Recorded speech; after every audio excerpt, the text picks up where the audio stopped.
मेरे YouTube channel Ayurveda वाणी में स्वागत है। आज हमारा टॉपिक अष्टविध परीक्षा है।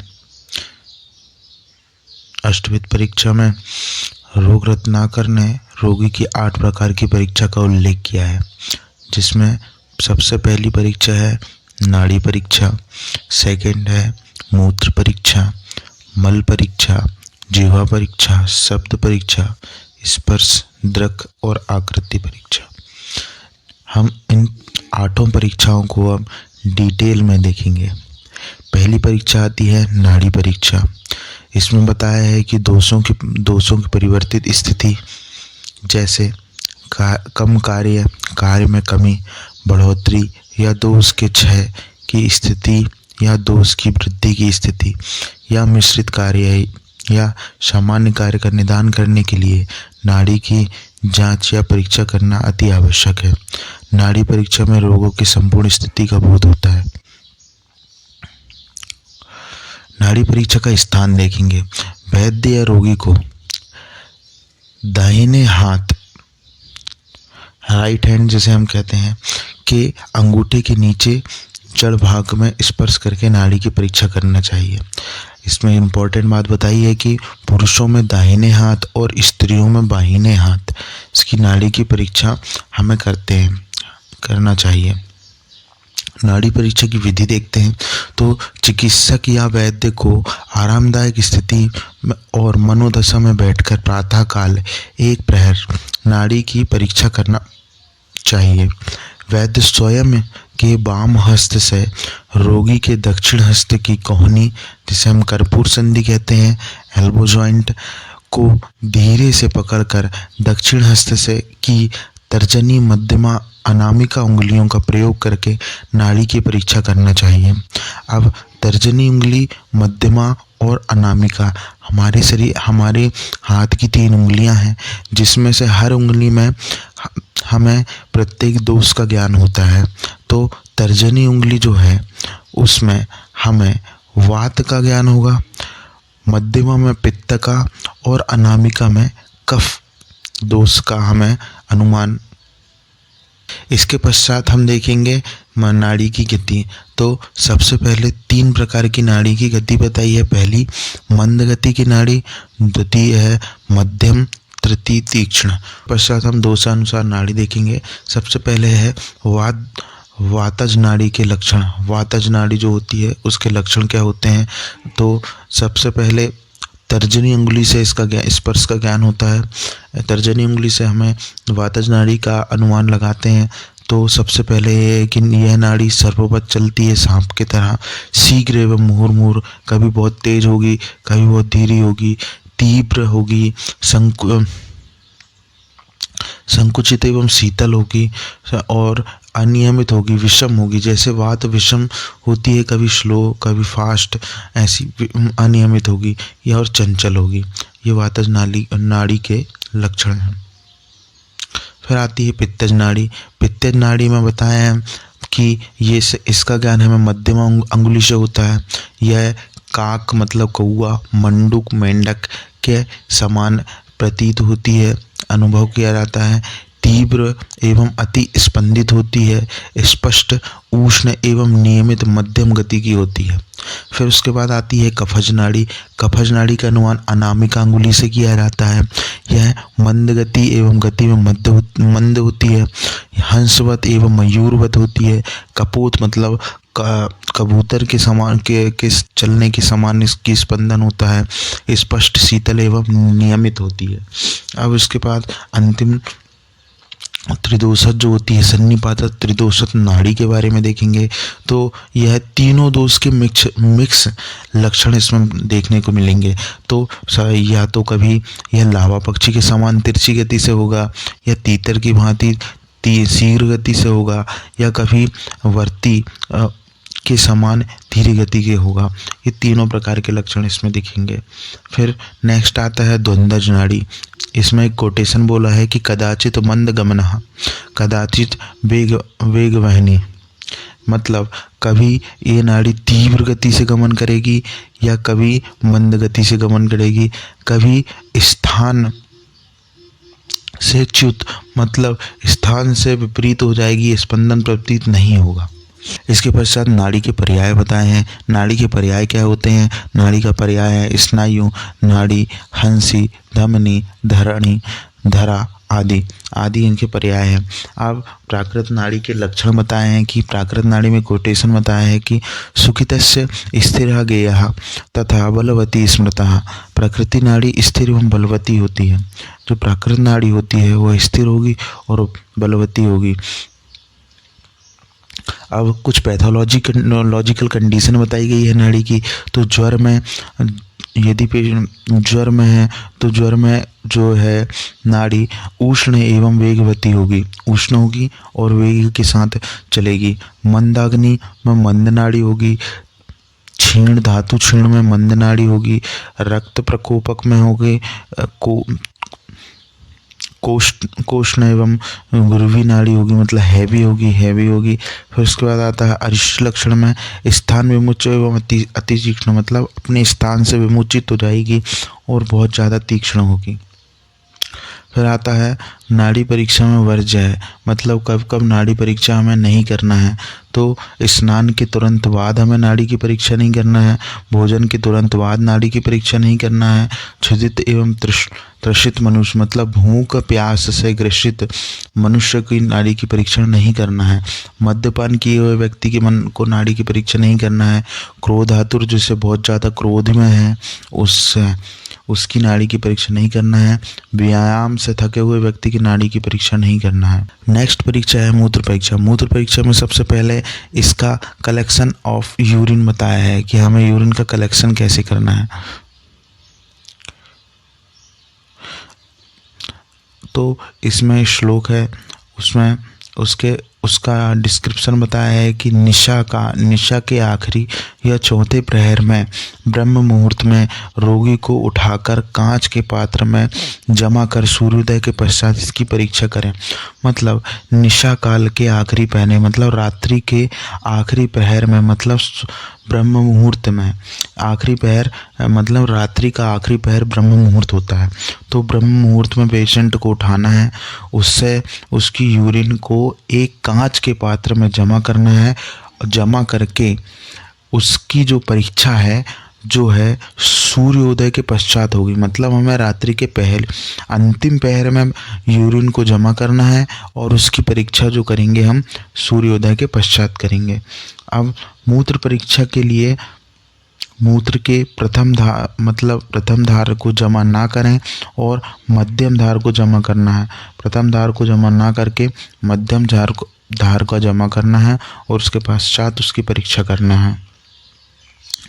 नेक्स्ट है दोषानुसार प्रकोपित मूत्र के लक्षण, मतलब किस दोष में मूत्र का वर्ण कैसा होता है।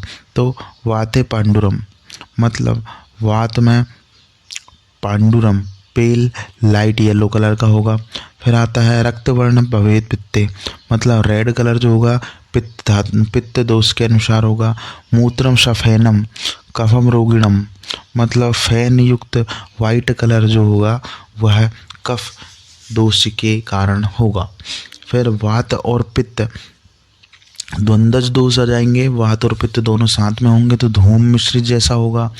कफ और पित्त होगा तो श्वेत वर्ण का होगा। त्रिदोषस होगा तो कृष्ण वर्ण का होगा। फिर मूत्र क्षय और मूत्र वृद्धि के लक्षण बताए हैं कि मूत्र क्षय होगा तो वस्ती वेदना, अल्पमूत्रता और सरक्त मूत्र प्रवृत्ति, मतलब मूत्र में रक्त आएगा। फिर मूत्र वृद्धि के लक्षण तो वस्ती तोद होगा, मूत्र में अति प्रवृत्ति होगी और अद्यमान होगा। पश्चात हम देखेंगे तैल बिंदु परीक्षा। तैल बिंदु परीक्षा रोगों की साध्यता या असाध्यता का विचार मूत्र की तैल बिंदु परीक्षा के द्वारा किया जाता है। इसमें जो हमने पहले भी मूत्र के संग्रहण की विधि देखा था, जिसमें मूत्र को ब्रह्म मुहूर्त में कांच के पात्र में कलेक्ट किया जाता है। आजकल उसके लिए हमें प्लास्टिक के पात्र अवेलेबल हैं। तो संग्रहित मूत्र को चौड़े मुख वाले कांच के पात्र में ले लें। उसके पश्चात एक तृण की सहायता से उसमें तेल की एक बूंद डालकर उसका अध्ययन करें। तो तेल की बूंद को कांच के पात्र में डालने पर तेल की बूंद की गति का अध्ययन करके हम रोगों की साध्यता असाध्यता का ज्ञान प्राप्त करेंगे। तो तेल की बूंद को हमने जब कांच के पात्र में डाला है तो वह यदि पूर्व दिशा में जाती है तो वह रोग होगा, सुख साध्य होगा। यदि वह उत्तर दिशा में जाती है तो भी वह सुख साध्य होगा, पश्चिम दिशा में जाती है तो भी वह सुख साध्य होगा, और दक्षिण दिशा में जाती है तो वह कृच्छ साध्य हो जाएगा। तो हमें याद रखने के लिए सर्वप्रथम चारों दिशाओं को देखना है, जिसमें से दक्षिण दिशा में रोग कृच्छ साध्य होगा, बाकी सभी दिशा में, सभी चारों दिशाओं में, तीनों दिशाओं में यह सुख साध्य होगा। अब इसके बाद तो कोण दिशा, मतलब दो दिशाओं के बीच में जो हमें कोण प्राप्त होते हैं उनमें देखेंगे। तो सबसे पहले पूर्व और उत्तर दिशा के मध्य मूत्र में तेल की बिंदु जाती है तो 1 माह में मृत्यु होने की संभावना होती है। वैसे ही यदि उत्तर और पश्चिम दिशा के बीच जो वायव्य कोण जाती है तो वह मृत्यु होती है। वैसे ही नैऋत्य कोण जो दक्षिण और पश्चिम के मध्य है, वहाँ पे यदि तेल बिंदु जाती है तो वहाँ पे भी मृत्यु होती है। उसके पश्चात अग्निकोण में यदि जो कि दक्षिण और पूर्व दिशा के मध्य में बनता है, वहाँ पे भी मृत्यु होती है। तो हम देख सकते हैं कि लगभग जो चारों दिशाओं के बीच में जो कोण बन रहे हैं उनमें लगभग सभी कोण में मृत्यु है। सिर्फ ईशान कोण में 1 माह में मृत्यु होगी और बाकी सभी कोण में मृत्यु बताई है। तो याद रखने के लिए हम सबसे पहले चारों दिशाओं में देखेंगे। चारों दिशाओं में दक्षिण दिशा जो होगी उसमें कृच्छ साध्य होगा, बाकी सभी दिशाओं में सुख साध्य होगा। और उसके बाद जो चारों दिशाओं के मध्य में कोण बन रहे हैं, ईशान, वायव्य, नैऋत्य और अग्निकोण, इन सभी में मृत्यु होगी, परंतु ईशान कोण में 1 माह में मृत्यु होगी। हमें ये याद करना है। नेक्स्ट है अब तेल की बूंद जो होगी, यदि वह वातज दोष में होगी तो सर्पाकार होगी, या फिर पित्तज होगी तो छत्राकार होगी, या तो कफ दोष के युक्त होगी तो वह मुक्ताकार मतलब मोती के आकार की होगी। फिर मूत्र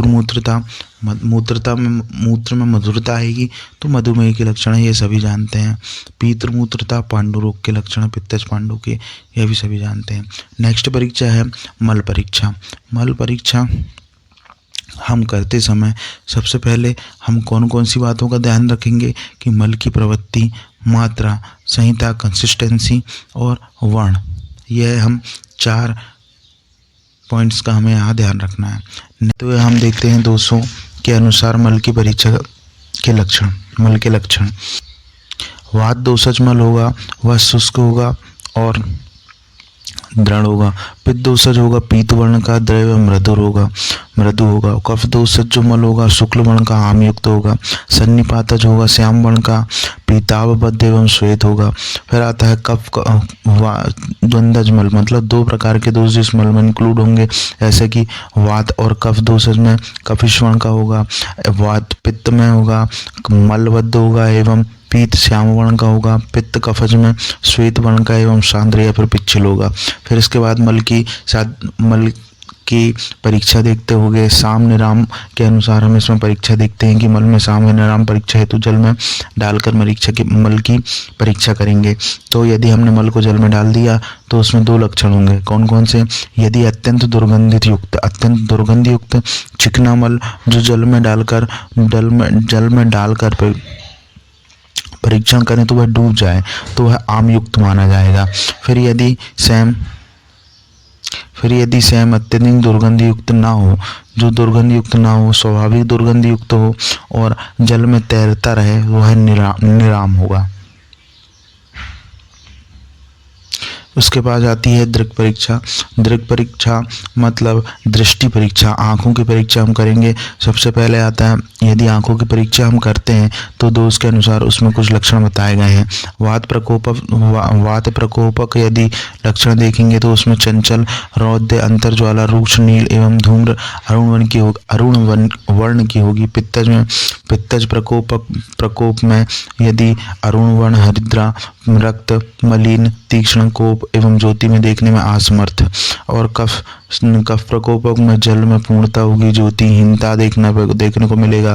फिर उसके पश्चात आता है स्निग्धता युक्त होगा, ऐसे लक्षण देखने के लिए मिलेंगे। त्रिदोषक में सभी दोषों के मतलब तीनों दोषों के हमने जो लक्षण बताए हैं, तीनों प्रकार के जो लक्षण हैं उन सभी के मिक्स लक्षण हमें त्रिदोषक में देखने को मिलेगा। नेक्स्ट आती है अंतिम परीक्षा। उसके बाद आकृति परीक्षा। आकृति परीक्षा में हम वर्ण, छाया, प्रभा, सार, सहनन, शरीर का प्रमाण आदि के बारे में हम अध्ययन करेंगे। तो सबसे पहले आता है शरीर का प्रमाण। तो हमें आप्तोपदेश मतलब सुश्रुत जो हैं उन्होंने 120 अंगुल प्रमाण बताया है और चरक ने 84 अंगुल प्रमाण बताया है। वैसे ही इसमें वर्ण बताए हैं कि कृष्ण, गौण, श्याम, नील, पीत, हरिद्र शुक्ल वर्ण का होगा। और छाया, प्रभा 5 टाइप की छाया बताई हैं और प्रभा बताया है 7 टाइप की प्रभा बताई हैं। प्रभा जो है वह है रक्त, पीत, हरित, श्याम, पांडुर एवं कृष्ण आदि प्रभार की प्रभा बताई हैं, जो हमें सिर्फ अध्ययन के लिए अभी याद रखना है एग्जाम के पॉइंट ऑफ व्यू से। नेक्स्ट है सार, जो कि 7 प्रकार की धातुओं का सार और 8वां सत्व सार से मिलकर बना है। जैसे कि सार 8 प्रकार का होता है, सार 8 प्रकार का है। तो उस 8 प्रकार को डिवाइड कैसे किया है मैं आपको बताता हूँ। सबसे पहले धातु जो होते हैं वह 7 प्रकार की धातु हैं। तो 7 प्रकार की धातुएं, रक्त आदि जो धातु हैं रस आदि जो धातुएं हैं, रस आदि जैसे रस सार, वैसे ही 7 प्रकार की रस सार आदि धातुओं के नाम प्लस लास्ट है सत्व सार। ऐसे टोटल मिला के 8 प्रकार के सार हो जाते हैं। फिर आता है सहनन 3 प्रकार के हैं, अवर, मध्यम और सत्व।